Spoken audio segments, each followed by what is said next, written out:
Okay, our last video for week 2 of Unit 1 on the Narrow Road to Oku is to talk about the book itself, The Narrow Road to Oku, right?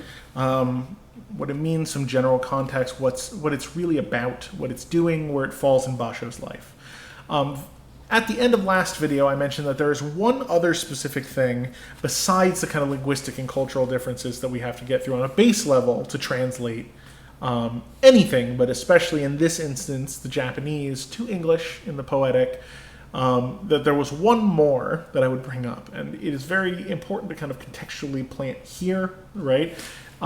It is time, right? So our understanding of language and culture and what things meant becomes inherently fuzzier over time, right?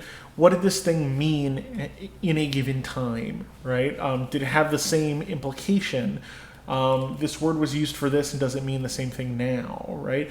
So I was actually just having a discussion, for example, with a colleague and a friend about the idea of terminology in kind of like the study of queer studies and queer people in existence, right?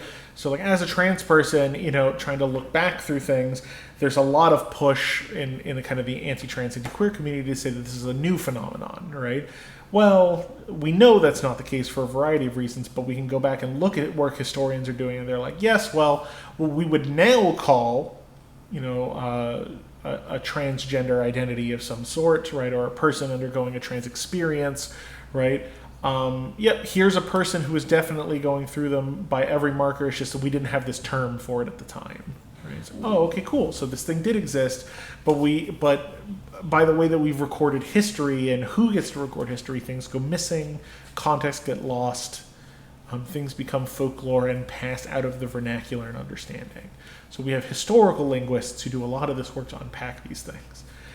Put that against the fact that you're also translating now language and cultural reference across two and a half centuries, give or take, right, for this book, right? Oh, damn. What a lot of work Donald Keene has to do, and I think he does a pretty damn good job of it in this one. Some notes about the book in general that I want us to go over, okay? You probably noticed some things about the form. We talked about haiku right before this, but haiku in and of itself is quintessential to us talking about the form that populates this book, the idea of the haibun, right? Haibun is kind of a hybrid form, which is amusing in a way that is only fun to poetry and writing nerds like myself, but I'm going to endeavor to make it interesting to you. Currently, hybrid forms are like a super hot topic amongst writers, right? How do we blend the edges of genre, right? Oh, how do I bring the poetic into my fiction and the narrative into my poetry, and where does one genre end and another one begin? Super interesting cutting edge of what people are trying to write.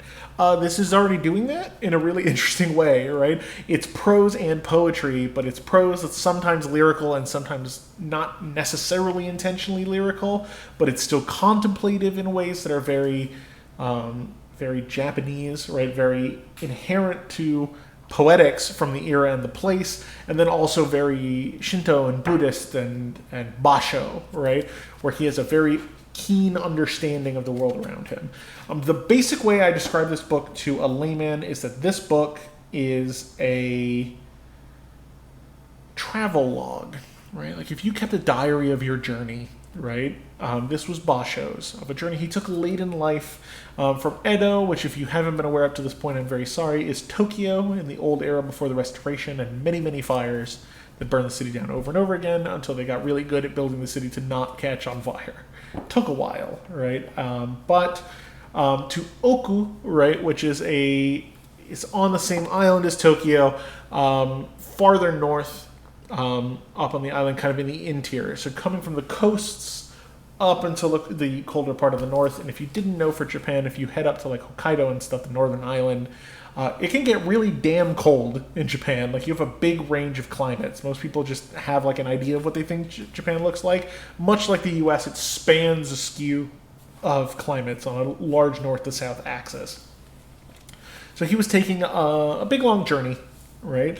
So haibun is something that Basho inherently kind of invented. He took other forms. He took other influences, very notably from Du Fu, right, and Li Bei, which he very much enjoyed both of, right, and their work was very Li Bai, right, that he's very fundamentally tied to in an area of interest, and took their influences and put them in here. Du Fu is very much in here, which is what's going to make reading this very interesting to me, because I assigned this book for a variety of reasons, one of which is I'm very eager to read it, right? So with that being said, right, what's the Haibun structure look like? Okay, well, we flip through a couple and we see he's just got moments where there's just haiku, right? Like this one, right? We have lovely illustrations if you have this version of the book, right? And then we get the Haibun, which are these, right? We have a prose block and then a poem, right? A haiku, right? Which is why we talked about it so much. The relationship between these two sections of the Haibun is flexible, right? The haiku often does a little bit of reflecting on or thinking on or expounding on or focusing in on or some sort of relation to what's been talked about in the prose section, and then sometimes it just doesn't, which usually is meant to imply there's a broader kind of metatextual connection between these things. This was the day of the journey, and this is the thought I have, right? It's not always the case, but the way I navigated the book the first time I went through it, and this is not obviously prescriptive, which just helped me the first time, which was, here is my account of this step of the journey, and then here's my summary in a poem, right? This is not always how they relate to each other, and it becomes very obvious as you read it, but it was an interesting way for me to go, this is like the thing he's thinking of, which means that this poem has some contextual relationship to what comes before, even if it's not directly said, okay?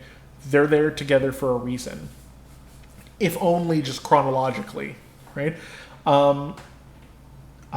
This book is very much kind of the embodiment of the idea that it's not the destination, it's the journey, right? Yes.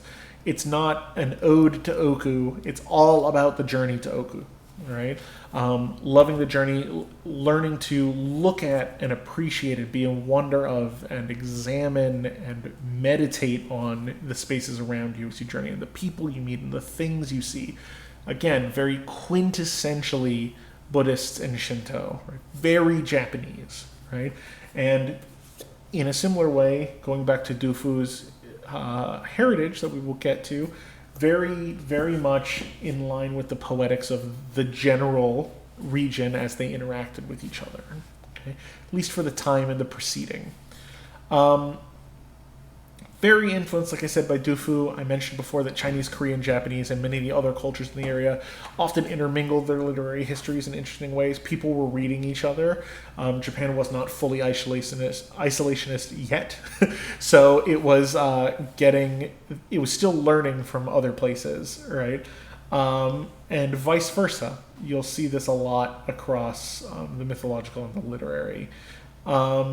And this happens again in many different regions. I guess one interesting little question that I would bring up for this book, and it's one that I'd like to hear any of your thoughts on in your response, is the fact that even the title of the book has had multiple translations, right?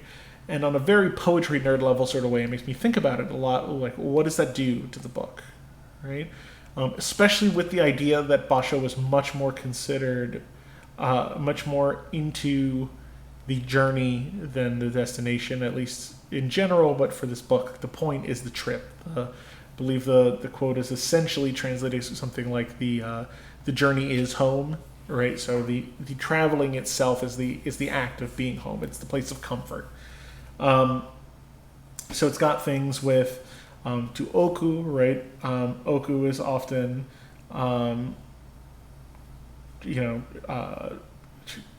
translated differently into the deep north, the interior. Sometimes it's just the narrow road to the interior, or sometimes it's the narrow road of the deep north or of the interior. And that of, I think, instead of a to, strikes me as interesting, right? Like, what does that do? If you looked at this book, before you read it, or even now having read it, how do you feel about it, or does it change at all if it's a book that's of something? It comes from this place, rather than just the title being a statement of the thing and where it goes, right? I have thoughts about it. I think of inherently, to me, sort of loses some of the connection to the importance of the journey, right? It's the going, right? So the of to me sort of implies more of an importance of the destination, that this place comes out of this destination, rather than it's the journey to that he's much more focused on. It's a very nitpicky and again literary nerd thing to focus on, but it's a thing you have to grapple with when you translate, right? What does this mean? Does choosing this one little change in the verbiage, it has a different emotional impact, and that emotional impact can recontextualize the rest of the book. Now, do that for every single poem in a collection, and you understand sort of some of the work that Donald Keene was having to do, right? So again, I think this is a very good entry point for us to talk about this, because it demonstrates very well, hopefully, as we've talked about, many of the complications that can come with translation, but also I think in and of itself, on a poetics level, through the translation that Donald Keene has done, it's a very understandable book. We have kind of a Western idea of that old verbiage. It's the journey, not the destination, right? So seeing that kind of exemplified in this helps us start to connect with those very Basho understandings of how to relate to the world, right? And I hope you very much enjoyed it, right? I encourage you greatly to take your time with it and reading it. It's not terribly long, and it's a fun read that's worth coming back to now and then, especially since you can get it in bits and pieces. If you take one lesson from Basho over the course of your life, it's to take a look at the world around you, right? Kind of as an interesting kind of coda to the last bit of this book, right? This book is internationally lauded, obviously, but also very beloved in Japanese culture, right? As is Basho in general and his specific works. But this book as a work is very, very well regarded.